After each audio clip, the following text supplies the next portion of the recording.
Hello, this is Hiro from Leathercraft School. Welcome to day 12 of Intermediate Course. Today, we will wrap up our Creaser series by focusing on how to crease clean, precise lines on a curve. I think many people find that the creasing curve is tricky, but with the two key points I will share in this lesson, you will be able to crease curves easily. Let's dive in! First off, when practicing curves, please start with gentle curves like this one. Don't jump straight into tight curves. There are two key points I want to explain today. Let's break them down one by one. The first point is always mark a light guideline when working with curves. Here's what I mean. When you are pulling a solid crease, I think you normally press the edge creaser firmly into the leather. But on curves, especially if you're not yet experienced, it's easy to veer off course like this.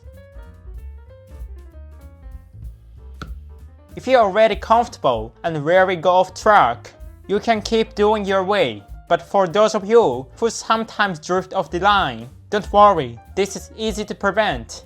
First, without adding any water to the leather or heating up the creaser, just lightly pull a guideline. Go gently and carefully, using almost no pressure at all. Once that's done, pull again, this time with a bit more pressure. Then finally press firmly and pull one more time. At this point, you can apply water to the leather edge or heat the creaser if needed. For today, I will apply water to the edge and do the final pass. Now, press the creaser in firmly and pull along the curve.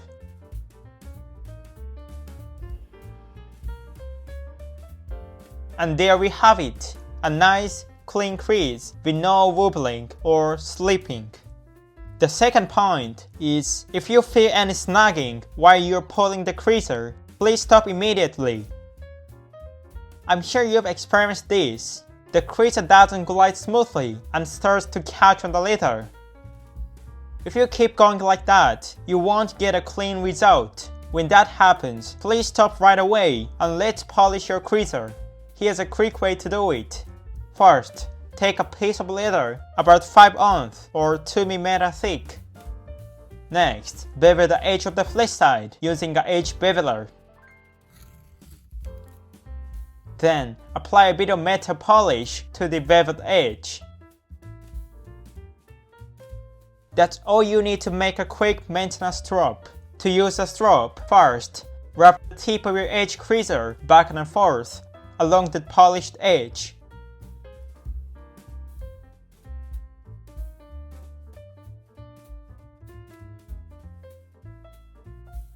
And it will be nice and smooth again. If you follow these two key points, you will be able to crease curves easily. To wrap up, let's try crease on this tight curve while keeping both points in mind. First, gently pull a very light guideline. Once that's in place, let's do a second pass with a bit more pressure. Please take your time, there's no need to rush. After the second pass, let's go in strong for the third one. Now that the guide is set, let's add some water to the edge. Of course, you could also heat the creaser if you prefer. Before doing the final crease, I like to give the creaser a quick polish to prevent any snagging, just like we practiced earlier.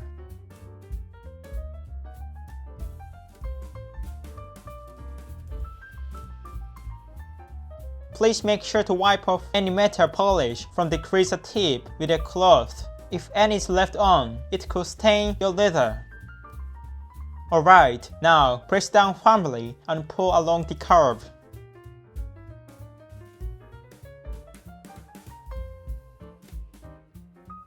And there it is, a beautiful crease, even on this tight curve. That's all for today. How was the lesson? I recommend keeping the leather strop we made today. You can keep adding more metal polish to it and use again and again. I always keep mine nearby when creasing. Even if you don't feel a snag, a quick polish will make your crease smooth, so please give it a try. In the next lesson, we will move on to a brand new technique. I know it can feel like a lot of new skills all at once, But the next lesson will be a turning point, so let's keep pushing forward together. Thank you for watching until the end. If you enjoyed today's lesson, please give me a like and subscribe for more leathercraft tips. See you in the next lesson. Bye.